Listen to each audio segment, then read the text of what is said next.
ಬೆಳಗಾವಿಯ ಅಧಿವೇಶನದ ಸಂದರ್ಭದಲ್ಲಿ ಸರ್ಕಾರಕ್ಕೆ ತಲೆಬಿಸಿ ಎದುರಾಗಿದೆ. ಬೆಳಗಾವಿಯ ಅಧಿವೇಶನ ಸರ್ಕಾರಕ್ಕೆ ತಲೆಬಿಸಿ. ಕ್ಯಾಬಿನೆಟ್ನಲ್ಲಿ ಅವಿಶ್ವಾಸ ನಿರ್ಣಯಕ್ಕೆ ಚರ್ಚೆ. ವಿಪಕ್ಷಕ್ಕೆ ನಾವೇ ಆಹಾರ ನೀಡಿದ್ದೇವೆಂದು ಬೇಸರವನ್ನು ವ್ಯಕ್ತಪಡಿಸ್ತಾ ಇದ್ದಾರೆ. ಸಿಎಂ ಸಿದ್ದು ಮುಂದೆ ಕೆಲ ಸಚಿವರು ಅಸಮಾಧಾನವನ್ನು ಹೊರಹಾಕಿದ್ದಾರೆ. ಸಿಎಂ ನೇತೃತ್ವದಲ್ಲಿ ನಿನ್ನೆ ನಡೆದಂತಹ ಸಚಿವ ಸಂಪುಟ ಸಭೆ ಇದಾಗಿತ್ತು. ಸಚಿವ ಸಂಪುಟ ಸಭೆ ನಿನ್ನೆ ಅಷ್ಟೇ ನಡೆದಿರುವಂಥದ್ದು. ಈ ಸಚಿವ ಸಂಪುಟ ಸಭೆಯಲ್ಲಿ ಸಿಎಂ ಸಿದ್ದರಾಮಯ್ಯ, ಡಿಸಿಎಂ ಡಿಕೆ ಶಿವಕುಮಾರ್ ಸೇರಿದಂತೆ ಸಾಕಷ್ಟು ಸಚಿವರು ಕೂಡ ಭಾಗಿಯಾಗಿದ್ರು. ಈ ಒಂದು ಸಭೆಯಲ್ಲಿ ವಿಪಕ್ಷಕ್ಕೆ ನಾವೇ ಆಹಾರವನ್ನ ನೀಡಿದ್ದೇವೆ ಅಂತ ಬೇಸರವನ್ನ ಕೂಡ ಹೊರಗಾಕಿದ್ದಾರಂತೆ ಕೆಲ ಸಚಿವರು. ಸಿಎಂ ಸಿದ್ದರಾಮಯ್ಯ ಅವರ ಮುಂದೆ ಸಿಎಂ ನೇತೃತ್ವದಲ್ಲಿ ನಿನ್ನೆ ನಡೆದಂತಹ ಸಂಪುಟ ಸಭೆಯಲ್ಲಿ ಸಾಕಷ್ಟು ಚರ್ಚೆಗಳನ್ನು ಕೂಡ ನಡೆಸಲಾಗಿದೆ. ಹಾಗೆ ಸಂಪುಟ ಸಭೆಯ ವೇಳೆ ಸಚಿವರಿಗೆ ಸಿಎಂ ಸಮಾಧಾನವನ್ನ ಕೂಡ ಮಾಡಿದ್ದಾರೆ.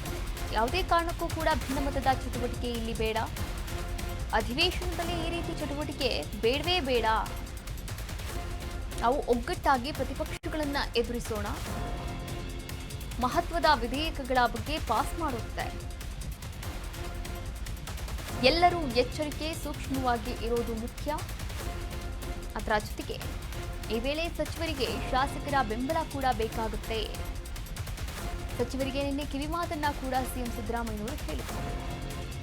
ನೋಡಿ, ನಿನ್ನೆ ಸಚಿವ ಸಂಪುಟ ಸಭೆ ನಡೆಯಿತು. ಸಚಿವ ಸಂಪುಟ ಸಭೆಯಲ್ಲಿ ಯಾವ್ಯಾವ ಬಿಲ್ ಪಾಸ್ ಆಗಬೇಕು ಇದರ ಬಗ್ಗೆಯೂ ಕೂಡ ಚರ್ಚೆಯನ್ನು ನಡೆಸಲಾಯಿತು. ಹಾಗೆ ಆ ಸಚಿವರು ಒಂದು ಅಸಮಾಧಾನವನ್ನ ಕೂಡ ಹೊರಗಾಕಿದ್ರು. ಯಾಕಂದ್ರೆ ಈ ಸಿಎಂ ಕುರ್ಚಿಯ ಜಟಾಪಟಿ ನಡೀತಾ ಇತ್ತು. ಇದು ಹೈಕಮಾಂಡ್ವರೆಗೂ ಕೂಡ ತಲುಪಿ ಹೈಕಮಾಂಡ್ ನಾಯಕರು ಸೂಚನೆಯನ್ನ ಕೊಟ್ಟಿದ್ರು ಉಭಯ ನಾಯಕರಿಗೆ, ಸಿಎಂ ಮತ್ತು ಡಿಸಿಎಂಗೆ. ಇಬ್ರು ಕೂಡ ಬ್ರೇಕ್ಫಾಸ್ಟ್ ಮೀಟಿಂಗ್ ಅನ್ನ ನಡೆಸಿದ್ರು. ಈ ಬ್ರೇಕ್ಫಾಸ್ಟ್ ಮೀಟಿಂಗ್ ಆಗಿರ್ಬೋದು, ಡಿನ್ನರ್ ಮೀಟಿಂಗ್ ಆಗಿರ್ಬೋದು, ಲಂಚ್ ಮೀಟಿಂಗ್ ಆಗಿರ್ಬೋದು, ಇವೆಲ್ಲವೂ ಕೂಡ ಪ್ರತಿಪಕ್ಷಗಳಿಗೆ ಅಂದ್ರೆ ವಿಪಕ್ಷಗಳಿಗೆ ಒಂದು ಆಹಾರವಾದಂತಹ ಸ್ಥಿತಿಯನ್ನ ತಂದುಕೊಡ್ತು. ಯಾಕಂತಂದ್ರೆ ನೋಡಿ, ಆರ್ ಅಶೋಕ್ ಅವರು ಕೂಡ ಟೀಕೆ ಮಾಡಿದ್ರು, ಬಿ ವೈ ವಿಜಯೇಂದ್ರ ಅವರು ಕೂಡ ಟೀಕೆ ಮಾಡಿದ್ರು, ಎಚ್ ಡಿ ಕುಮಾರಸ್ವಾಮಿ ಅವರು ಕೂಡ ಟೀಕೆ ಮಾಡಿದ್ರು, ಇನ್ನು ಕೇಂದ್ರದ ಸಚಿವರು ಕೂಡ ಟೀಕೆ ಮಾಡಿದ್ದುಂಟು. ಈ ಒಂದು ಆಡಳಿತಾರೂಢ ಪಕ್ಷಗಳ ಬ್ರೇಕ್ಫಾಸ್ಟ್ ಮೀಟಿಂಗ್ ಆಗಿರ್ಬೋದು, ಈ ಎಲ್ಲ ಮೀಟಿಂಗ್ಗಳ ಬಗ್ಗೆ ಒಟ್ಟಾರೆಯಾಗಿ ಈ ಒಂದು ವಿಚಾರ ನಿಜಕ್ಕೂ ಕೂಡ ಮುಜುಗರವನ್ನ ತಂದಿರುವಂಥದ್ದು, ಆಹಾರವಾಗಿ ಪರಿಣಮಿಸಿರುವ ಬಗ್ಗೆ ಸಚಿವರು ಕೂಡ ಅಸಮಾಧಾನವನ್ನ ವ್ಯಕ್ತಪಡಿಸಿದ್ರು. ಇದೇ ಸಂದರ್ಭದಲ್ಲಿ ಸಿಎಂ ಸಿದ್ದರಾಮಯ್ಯ ಕೂಡ ಸಮಾಧಾನವನ್ನ ಮಾಡಿದ್ದಾರೆ.